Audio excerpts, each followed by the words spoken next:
할렐루야. 오늘 목요일 새벽에 오신 여러분을 환영하고 축복합니다. 우리 인사 한번 나누겠습니다. 잘 오셨습니다. 말씀에 은혜 받으십시오. 예. 오늘 말씀은 겸손히 주님 앞에 설 때입니다. 겸손히 주님 앞에 설 때. 개인의 종말과 역사적 종말. 개인의 종말은 내가 이 세상을 떠나가는 거죠. 죽는 것이죠. 개인의 종말. 그리고 역사적인 종말은 예수님께서 다시 오시는 그런 재림의 날입니다. 그날까지 있을 수도 있고 그 전에 우리가 죽을 수도 있죠. 이 개인의 종말과 또 역사적인 종말. 그래서 개인의 종말은 역사적인 종말을 같이 또 포함한다고 볼 수가 있는데요. 이런 개인의 종말과 역사적인 종말을 준비하고 또 대비하는 사람은 어떤 인생을 살아야 되냐면 깨어 기도하라. 예수님께서 어느 공생애를 시작하시면서 계속해서 말씀하시는 것은 반드시 내가 오니까 그때는 심판이 있으니까 깨어서 그때를 준비하라라고 이렇게 말씀합니다. 기도 안 하면, 기도로 우리가 인생을 풀어내지 아니하면 스트레스, 고민, 염려, 사람치고 움직여서 손에 먼지 안 묻는 사람이 없듯이 활동하면서 세상의 영향력을 받지 않는 사람은 아무도 없습니다. 그래서 기도로 그것을 항상 기도로 끈질기게 끊임없이 그것을 풀어내어서 하나님 앞에 가져가서 하나님께 해결을 받아야지만 우리는 살아갈 수가 있게 되는데, 기도로 풀어내지 않으면 우리는 세상 가운데 빠져버릴 수밖에 없는 연약함 가운데 우리가 놓이게 됩니다. 오늘 말씀 가운데 보면 두 종류의 사람이 성전에 들어갑니다. 성전에 누구든지 들어갈 수 있습니다. 기도하는 집이라고 했으니까. 근데 그 두 종류의 사람 가운데 한 사람의 기도는 하나님께 응답을 받게 되고 또 인정을 받게 되는 것이죠. 또 한 사람의 부르는 하나님께 응답받지 못하는, 거절당하는, 이런 사람은 절대 되어서는 안 된다라고 하는 그런 본을 예수님께서는 우리에게 말씀하고 있습니다. 그 한 사람은 바리새인이고 또 한 사람은 세리인데, 누가 보더라도 바리새인은 우리의 눈에, 일반적인 사람의 눈에 볼 때 합당하고 아름답고 참 귀해 보이는, 사람의 눈에는 그렇게 보이고, 세리는 보았을 때 저 사람은 정말 아니다, 백의 백은 저 사람은 아니다라고 여기지고, 백의 백은 이 사람은 참 괜찮다라고 얘기하는데, 하나님께서 오시지 않고서는 사람은 다 이 사람을 향할 수밖에 없는 그런 구조인 것 같아요.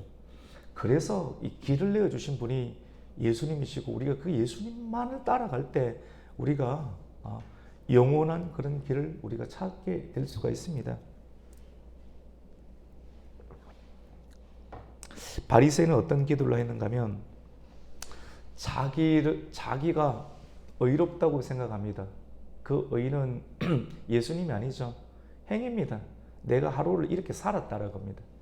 내가 진짜 그렇게 살았으니까 자기 입장에서 볼 때는 정말 의로운 거예요. 열심히 살고 또 말씀에서 이렇게 제시하였던 그런 일들 가운데 자기 몸이 놓인 거예요. 실질적으로. 그러니까 자타가 보더라도 이런 인생을 살았으니까 이 사람에게는 자긍심이 있고 떳떳함이 있고, 그래서 성전에 가서 하나님 앞에 기도를 하는데, 기도가 내가 이렇게 살았던 그런 자긍심에 충분히 도취되어서, 하나님 감사합니다. 내가 이렇게 살았습니다. 정말로 하나님께서 율법 가운데 말씀하셨던 남의 것을 빼앗는 일 하지 않았고요. 또 간음하지 않았고요. 그리고 무엇보다 정말로 감사한 것은 오늘 성전에 올라왔는데 같이 올라왔던 저 세리, 저 사람은 우리 민족의 혈세를 뽑아먹는 사람인데 저 사람과 같이 내 인생이 흘러가지 아니하도록 해주신 것, 이게 하나님의 은혜입니다. 너무 감사합니다 라고 기도의 내용이 자기의 의를 주장합니다. 기도라는 것은 내가 죽을 수밖에 없는 죄인인데 하나님 없으면 내가 죽는 것인데, 하나님께서 예수님 보내셔서 예수님의 의에, 십자가에 보이는 능력에 의지해서 정말로 조심스럽게 그 의에 붙잡혀서 조심스럽게 하나님 앞에 나아가는 것이 기도인데, 이 사람에게는 조심하는 것도 없고 오직 자기의 자랑과 의밖에는 없습니다. 그러면서 기도가 자기의 의를 주장하면서 다른 사람을 비난하고 다른 사람을 상대적으로 이렇게 낮추는 일들을 하는 기도. 남이 보더라도 그 기도를 들으면 정말로 대단한 사람이구나 라고 여겨지는데, 예수님은 완전히 사람들의 생각들을 강건히 무너뜨렸습니다. 이런 사람의 기도는 옳은 기도가 될 수가 없고 의의 기도가 될 수 없다. 의가 있어야 되는데, 그 의, 하나님으로부터 너는 의롭다라고 칭함을 받아야 되는데 자기를 자긍하고 또 어떻게 보면 사회적인 약자, 어떤 한 대상을 지칭해서 상대적으로 이 사람과 비교했을 때 내가 우월하다라고 하는 식으로 내 의를 주장하면서 나아가는 기도는 하나님께 상달될 수가 없죠. 기도는 하나님과 연락이 되어야 되는데, 우리 오늘 그 말씀 한번 볼까요? 11절 말씀을 우리 한번 같이 읽겠습니다. 바리새인은 서서 따로 기도하여 이르되 하나님이여, 나는 다른 사람들과 곧 토색, 불의, 간음을 하는 자들과 같이 아니하고 이 세리와도 같이 아니함을 감사합니다. 이 기도 내용이 따로 서서 기도합니다. 왜냐하면 저 사람들하고 같은 부류가 아니라고 하는 거죠. 스스로 자기가 분리시키는 겁니다. 그리고 하나님이여, 나는 다른 사람들과 같지 않고 이 세리와도 같지 않으면 감사하다. 아버지 이름을 구해야 되고 예수님의 이름에 의지해서 기도해야 되는데 전혀 중간에 예수 그리스도의 의의가 전혀 없습니다. 우리 12절도 한번 읽어볼까요? 나는 일해에 2번씩 금식하고 또 소득의 11조를 드리나이다 하고, 사실 금식하는 것 그리고 소득의 온전한 11조를 드리는 것 정말 쉽지 않죠. 사람에게는 그 물질이 하나님처럼 되어 있는 많은 경향들이 있는데, 우리 말씀 들으면서 우리가 그걸 믿음으로 그 물질을 드리는데 사실 대단한 사람이에요. 사실은 표면적으로 보면. 여러분 금식 해보셨습니까? 금식 쉽지가 않습니다. 하루 한 끼 금식하는 것도 쉽지 않은데 하루 온종일 금식하고, 여러분 한 3일 금식 진짜 쉽지 않습니다. 그리고 일주일까지 해보는 거 쉽지가 않아요. 근데 한 번씩 도전해보세요. 한 번씩 도전해보는데 진짜 큰 위기, 어려움, 이러다 내 인생이 죽을 것 같다. 한 3일 해보세요. 3일 해보면 금식, 바리새인들이 얼마나 대단한가 우리가 금세 느낄 수가 있을 겁니다. 초단위를 끊어서 이 진동이 오고 또 생각이 나는, 한 일주일 해보면 진짜 다른 것도 생각이 안 날 때가 좀 많이 있습니다. 근데 그렇게 한 번씩 비워낼 때 하나님에 대해서 깊이 한번 생각해 볼 수 있는 그런 기회도 있는 것 같아요. 너무너무 힘들 때 막 자살하고 싶은 그 충동이 인생 가운데 들 수가 있잖아요. 그런 생각이 들 수 있어요. 남에게 고백을 못하니. 그때 진짜 한번 3일 정도 한번 금식을 해보고, 하나님, 내가 죽을 각오하고 살기를 원합니다. 주님께서 나에게 맡기신 이 사명, 이 짐이 참 무거운데 이 짐 내일 또 이렇게 살아갈 수 있을까? 우리 현대인들이 여러분 그런 고민들이 다 있어요. 내가 지금 이렇게 새벽을 깨우면서 살아가고 있는데 내가 내일 또 1년 뒤에도 이렇게 과연 잘 살아갈 수 있을까? 여러분 걱정하지 마십시오. 예수님께서 우리에게 말씀하신 것이 하루하루 살아라고 했거든요. 오늘 믿음으로 나아가고 또 그 말씀 먹고 또 믿음으로 표정을 만들고요. 믿음으로 말하고 믿음으로 기도하면 1년 뒤에 내일 걱정하지 마시고 하루하루 데일리 브레드를 먹으면서 그 말씀 먹고 또 기도하고 기다리면 어느새 또 1년이 지나가고 어느새 우리가 역사적인 종말과 개인의 종말을 준비하는 그런 합당한 어떤 인생을 살아가게 될 것입니다. 어렵고 힘들어도 낙심하지 마시고 포기하지 마시고 하루하루 지금까지 지난날에도 하나님께서 이렇게 지켜주셨는데 나로 하여금 성령의 은혜를 주시고 기도하게끔 하셨는데 앞으로도 또 오늘 또 계속해서 나아갈 수 있는 힘을 우리 주님께서 우리에게 주실 줄로 믿습니다. 힘을 내셔야 됩니다. 너무 멀리 생각하지 마시고, 너무 멀리 생각하면, 멀리 생각하는 것은 주님께서 성경을 통해서 마지막 날에 심판대가 있으니까 고난이 많고 미혹이 많으니까 하루하루를 이겨내라. 오늘 먹을 양식 잘 먹고 기도하면 또 내일을 버텨낼 수가 있을 겁니다. 그런데 여러분, 이 금식하고 또 소득의 11조를 드립니다. 사실은 이렇게 행하는 것은 의로운 행위라고 볼 수가 있거든요, 사실은. 그런데 이 내용을 예수님께서는 꾸짖었어요. 그렇다고 금식도 하지 말라, 11조를 하지 말라, 또 이런 식으로 성경을 뽑아내는 많은 사람들이 많은데 그런 부분들이 결코 아니고, 이런 일들을 해나가더라 할지라도, 안 하시는 분은 해나간다 할지라도, 이러한 일들 가운데 정말로 주님을 의지하고 주님을 생각할 수 있는 마음이 좀 필요합니다. 자신의 의로운 행위를 자랑하고 주장하며 하나님께 나아가는 기도는 하나님께서 받지 아니하죠. 오직 우리 성도님들의 기도는 예수님의 공로와 또 보혈에 의지하여서 오늘 또 똑같은 기도지만은 또 해내는 거예요. 예수님의 이름을 찾고 예수님의 이름을 부르면서 아버지를 찾으면서 예수님의 이름에 의지해서 오늘 또 우리가 기도할 때 하나님께서는 반드시 오늘을 승리할 수 있는 은혜를 주실 줄로 믿습니다. 바리새인의 기도가 아니라는 거죠. 오직 예수님, 날마다 찾는 겁니다. 날마다 예수님 찾는 겁니다.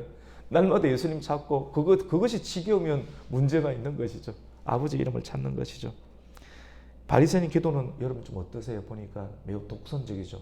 나 쟤랑 다릅니다. 나 11조 합니다. 나 금식했습니다. 여러분 일주일에 두 번씩 금식했어요. 대단하죠. 매일 그렇게 하는 거예요. 굉장히 독선적이고 편협한 의식. 자기가 행하는 것, 사는 방식에 갇혀서 다른 것을 볼 수 없습니다. 말씀이 안 들어요. 철저하게 자기 테두리가 있어서 예수님의 말씀이 안 들리는 그런 사람. 이런 사람에게는 예수님 뭐라고 말합니까? 나는 참 어려웠고 힘든 사람을 위해서 왔는데 너처럼 의롭고 의원이 필요 없는 사람에게는 내가 필요 없지 않겠느냐 라고 말씀을 하십니다. 기도는 자기 의에 도취되어서 하는 기도는 하나님 받지 아니하고 예수님 이름을 찾고 세리처럼 이렇게 기도하는 것이 어떻게 보면 우리에게 필요한 것 같아요. 예수님 그렇게 권면하시는데 세리는 어떻게 기도합니까? 우리 한번 같이 한번 볼까요? 13절인데요. 바리새인의 기도는 11절에 보면 따로 서서 기도하고요. 저게 이 말씀이 좀 들어오더라고요. 11절에 보면 따로 서서 기도하고, 그 다음에 세리의 기도는 멀리서 서서 기도합니다. 못 다가와요. 자기 죄가 많다고 생각해서 마음이 무거운 거죠. 우리 13절을 한번 읽습니다.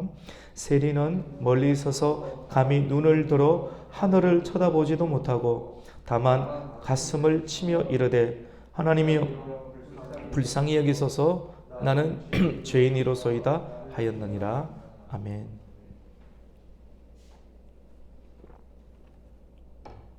유창하지도 않고 자기 분수를 알아서 하나님 앞에 감히 못 나옵니다. 하나님은 정말로 절대적인 분이시라서 자기 분수를 아는 사람. 내가 이렇게 죄를 지었어요. 예수님은 죄인을 받아주기 위해서 왔거든요. 죄인의 죄를 덜어주기 위해서 왔는데 나는 괜찮다고 하면 누가 하나님의 도움이 필요 없다고 하는데 그 사람이 구원을 받을 수가 있겠습니까? 근데 세리는 진짜 못된 짓을 많이 했거든요. 그래서 하나님 앞에 섰을 때 내가 죄인인 것을 너무나도 자기가 알아요. 남들도 취급을 하고 자기 자신도 나는 죄인입니다. 남의 돈 뺏어가지고 온갖 못된 짓 다 했습니다. 온갖 못된 짓 다 고기를 못 들겠는 거예요. 근데 그런 사람을 예수님은 주목하시면서 하나님 가슴을 칩니다. 자기 자신이 가슴을 치고 나를 불쌍히 여겨주시옵소서. 다른 사람은 나를 불쌍히 여겨주지 않습니다. 나를 불쌍히 여겨주시옵소서. 나는 진짜 죽을 못된 죄인입니다. 이렇게 고백하는 겁니다. 기도는 고백이 나와야 됩니다. 고백의 신앙. 고백. 나는 죄인입니다. 하나님만이 나를 살릴 수가 있습니다. 또 나가서 또 무슨 죄를 지을지 모르는 연약한 죄인입니다. 가능성이 나에게 없습니다. 나 어떻게 해야 됩니까? 이렇게 말씀을 들으면 은혜를 받지만 나가서 또 주저앉고 낙심하는 이런 죄인입니다. 하나님 그 사람 주목합니다. 사람들은 지적하고 사람들은 아유 너 같은 인간은 어떻게 되겠는가 라고 이야기를 하는데 예수님은 그 사람을 주목하면서 내가 너와 함께 할 것이다 라고 말씀하면서 우리를 또 새로운 길로 촉구하시고 인도하시는 분이 예수님이십니다. 여러분 우리가 주일 저녁마다 로마서 말씀을 통해서 그 칭의를 계속해서 배우고 있지 않습니까? 칭의. 의롭다라고요. 구원은 말씀 콜링을 통하여서 부르심을 받고 말씀을 들음을 통하여서 그 중생의 역사 이웃 가운데 우리가 또 회개를 하게 되고 또 믿음을 가지게 되고 믿음은 말씀 듣고 내 그렇게 살겠습니다라고 예배 시간에 믿음을 가지게 되면 아브라함에게 의롭다고 칭해 주셨던 하나님의 은혜가 우리에게 임하거든요. 여러분 믿으시죠? 맞죠? 우선 믿는 거예요. 칭의 받고도 죄 똑같이 짓습니다. 예수님 믿고도 교회 다니면서 죄 짓습니다. 주님 알고 계신다니까요. 근데 말씀을 듣고 아멘 하고 마음으로 믿거든요. 믿는 그 사람 가운데 하나님께서 은혜를 주십니다. 그때부터 시작을 하는 건데요. 똑같은 하나님 은혜가 나타납니다. 누구에게 칭의를 주실까요? 오늘 우리 14절 한번 볼까요? 같이 한번 읽겠습니다. 시작. 내가 너희에게 이르노니 이에 저 바리새인이 아니고 이 사람이 의롭다 하심을 받고 그의 집으로 내려갔느니라. 무릇 자기를 높이는 자는 낮아지고 자기를 낮추는 자는 높아지리라 하시니라. 예수님 말씀하시는 거예요. 내가 너희에게 이르노니 이에 저 바리새인 아니다는 거예요. 쟤는 안 돼. 근데 이 사람이 의롭다 하심을 받고 이 사람이 누굽니까? 세리죠. 나에게 가능성이 없습니다. 나 정말 못된 죄인입니다. 가슴을 치고 그 교회 와서 좀 의도적으로 우는 것은 문제가 있지만도 말씀 듣고 기도하면서 눈물이 나오는 것 너무 좋은 은혜의 현상입니다. 하나님의 은혜가 들어가서 밀어내는 거거든요. 기도하면서 내 안에 연약함과 아픔들을 밀어내는 그게 신앙의 맛인 것 같아요. 이거 다로 교회 오는 것 같아요. 머리 굵어지러 오는 것이 아니라 말씀 듣고 이렇게 안에 이렇게 하고. 주일이나 수요일은 그냥 가능한 따뜻한 일을 많이 해드리려고 합니다. 근데 새벽에 나오시면 조금 더 단단합니다. 그래서 각오하시고 오면 됩니다. 그냥 말씀 그대로 먹는 거예요. 예수님께서 하신 말씀. 근데 요거를 소화해내는 사람은 남들에게도 위로할 수 있는 그런 힘이 만들어지겠죠. 탁탁한 빵처럼 여겨지지만 자기를 높이는 자는 낮아지고 또 자기를 낮추는 자는 높아지리라. 겸손히 하나님 앞에 나아가는 게 참 중요한 것 같습니다. 오늘 이 아침도 우리의 왜 낮아질까요? 여러분 이 말씀이 저와 여러분에게 큰 위로가 될 수 있어요. 바리새인은 행위적으로 특별하게 죄를 안 지었거든요. 근데 이 세리는 남의 돈 갈취해서 온갖 술집 다 다니고 못된 짓 다 하고 돌아다녔을 거예요. 근데 마음에 불편함이 있어가지고 교회 나왔는데 누가 보더라도 아이고 쟤는 안 된대. 그 사람이 멀리 서서 울면서 가슴을 찢고 내가 죄인입니다. 어떻게 해야 되겠습니까? 주님, 이렇게 했을 때 하나님께서 의롭다 칭함을 해주시고 그 사람에게는 가능성이 있습니다. 성화인데요. 발전 가능성이 있습니다. 예수님께서 한번 의롭다고 해주신 사람이 가끔씩 죄를 지을 수 있는데 결정적인 죄는 안 지어요. 그러면서 후회해요. 죄를 지을 때마다 후회하고 또 나와서 고개를 못 들어요. 고개를 못 들고 왜 그러냐면 죄를 또 지었으니까. 아버지는 나를 의롭다고 해줬는데 내가 아버지 기도에 못 따라주는, 그래서 고개를 숙이고 또 가면서 또 은혜를 받거든요. 이런 반복적인 일련의 과정처럼 보이지만도 이런 일들을 통해서 하나씩 정리되어 가고 변화되어 가는 인생을 살기 때문에 이 사람은 1년이 지나고 10년이 됐을 때 많은 신앙의 성숙과 성장을 또 경험하게 되는, 그래서 나처럼 그런 인생을 살았던 사람들을 이해해 줍니다. 자세가 낮아요.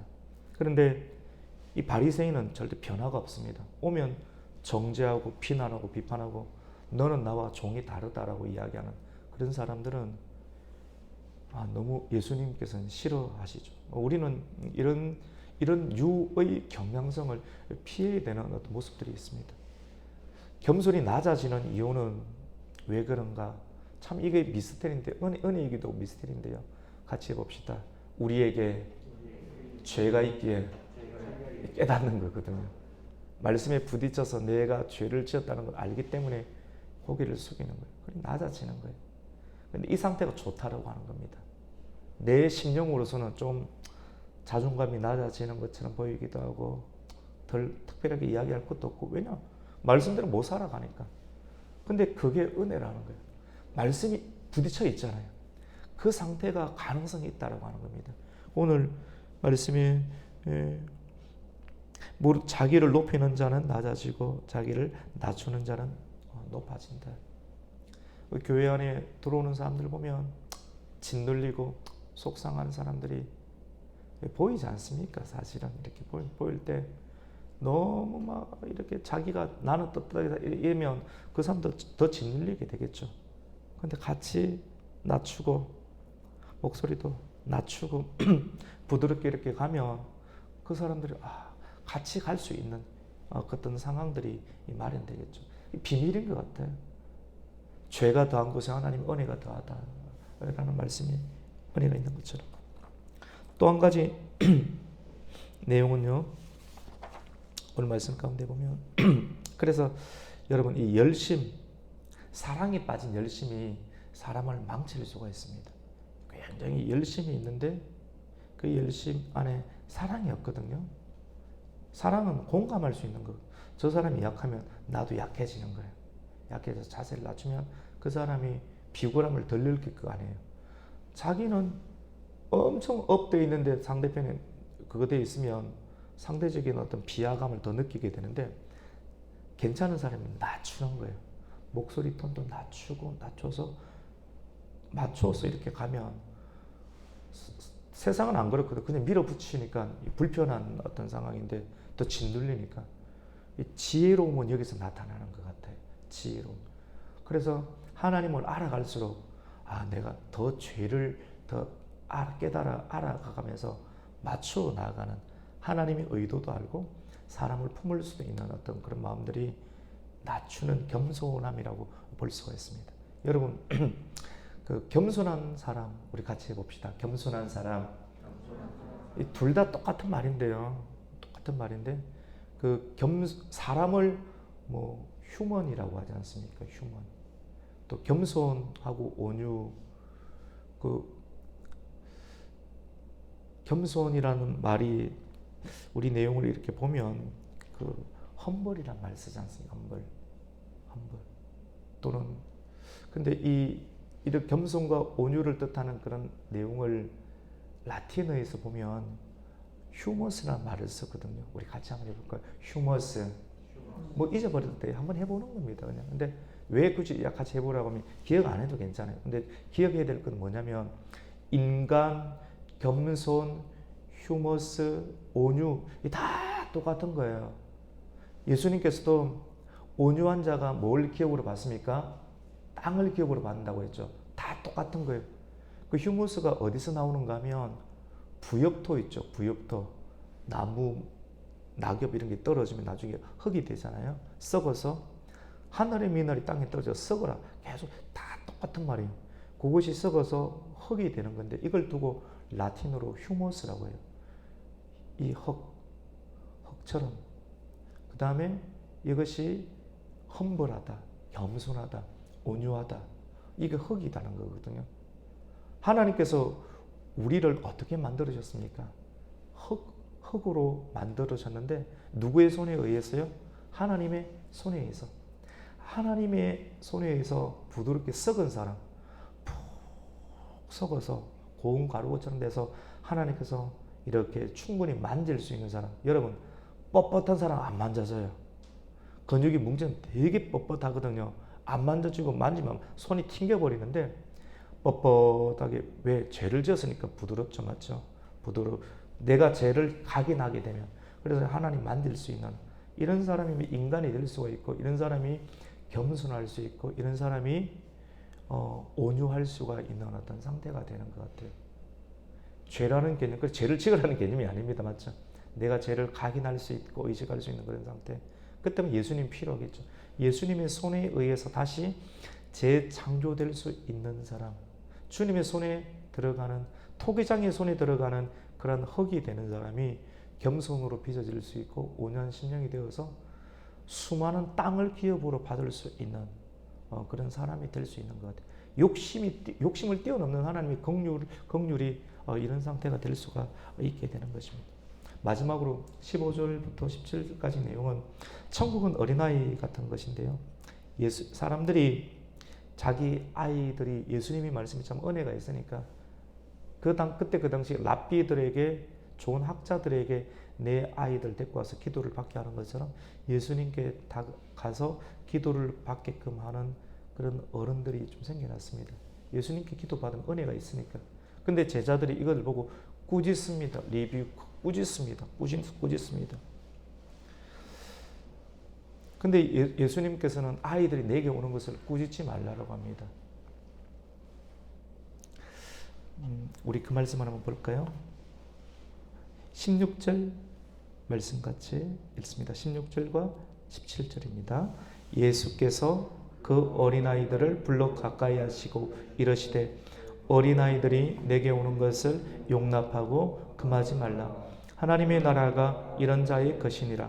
내가 진실로 너희에게 이르노니 누구든지 하나님의 나라를 어린아이와 같이 받아들이지 않는 자는 결단코 거기 들어가지 못하리라. 우선 철저하게 조금 낮아지는 것은 예수님을 의지하는 상태를 뜻하는데, 이 상태를 두고 어린아이 같다라고 예수님 비유를 하시는 것입니다. 어린아이는 말씀의 의존도가 굉장히 깊습니다. 목자에 대한 의존도가 굉장히 깊은 상태. 뻣뻣하면 못 다가가요. 자기가 낮추어야지. 스승을 구하는 방법도 자기를 낮추면 스승이 만들어집니다. 스승할 사람 아무도 없어. 그 사람한테는 죽어도 스승 없습니다. 그래서 어렵고 힘든 일 있을 때 조언을 못 받기 때문에 멸망합니다. 근데 자기를 낮추는 사람은 낮추고 선생님, 스승님라고 부르면 어렵고 힘들 때 스승들이 찾아가서 조언해주고 도와주니까 길이 만들어지죠. 자기를 낮추는 사람이 참 지혜로운 사람이라고 또 볼 수가 있습니다. 아이들은 부모의 의존도가 절대적인데 신령한 젖을 의존한다는 겁니다.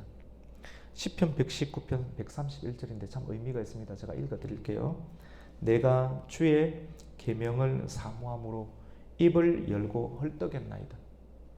어린아이처럼 밥 주려고 막 하고 아니면 울듯이 그게 기도하는 것듯이 주님의 계명과 말씀을 사모해서 헐떡, 근데 이거 없으면 못 먹게, 내가 안 됩니다라고 이 음식 달라고 주님께 헐떡이는 사람은 주님께서 얼마나 책임을 지겠습니까? 다른 양식이 아니라. 그리고 어린아이는 항상 부모와 동행합니다. 오늘 이 아침에 나온 여러분도 눈에는 보이지 않지만 예수님의 동행이 있는 줄로 믿습니다. 그래서 힘내세요, 여러분. 눈에 보이는 것 때문에 실망하지 마시고, 실망할 때 괜찮아요. 또 오셔서 말씀 들으면서 그거 아니지라고 털어내시면서 이겨내시고 또 웃으시고 또 믿음의 근육 만드시고 예수님과 동행하고 이 아름다운 동행을 계속해서 이어가서 우리의 역사적인 종말과 개인의 종말이 계속해서 하나님 말씀으로 우리가 기억을 하고, 말씀을 기억하고 또 기억한 것을 붙잡고 기도하고, 또 말씀으로 기억하고 기도함으로 재림의 때를 기다릴 수 있는 저와 여러분이 되시기를 예수님의 이름으로 축원합니다. 아멘. 하나님 감사합니다. 하나님의 귀한 성도님들과 함께 이 아침을 예배의 제단으로 삼게 해주시니 너무나도 감사합니다. 하나님, 이 발걸음이 멈추지 않게 해주시고 소멸되지 않게 해주시고 끝까지 주님 다시 오시는 그날까지 개미처럼 준비하는 하나님의 인생 되게 하여 주시옵소서. 오늘 이 말씀 붙잡고 승리하게 해주시고 웃게 해주시고 믿음으로 나아가게 하여 주시옵소서. 예수님의 이름으로 기도드립니다. 아멘. 하늘에 계신